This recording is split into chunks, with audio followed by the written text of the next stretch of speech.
Մեր պատմության մեծ մասը անցել է գոյատևման ռեժիմում, պաշտպանվել, դիմանալ, պահպանել ինքնությունը օտար իշխանությունների տակ։ Այսօր առաջին անգամ պատմությունը մեզ տվել է ոչ միայն պետություն, այլ պատասխանատվություն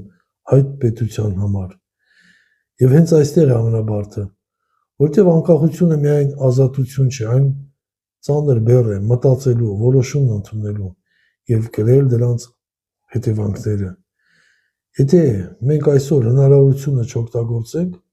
պատմությունը չի մեղադրի ոչ թշնամուն, ոչ աշխարհին։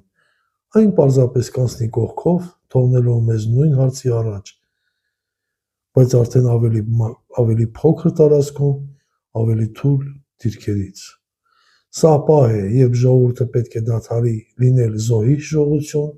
այլ դառնա կերտողի գիտակցություն։ Ոչ կուռքեր փնտրելով, ոչ մեղավորներ ստեղծելով, այլ ընդունելով, որ պետությունը մենք ենք, մեր խոսքը, մեր լռությունը, մեր ընտրությունը։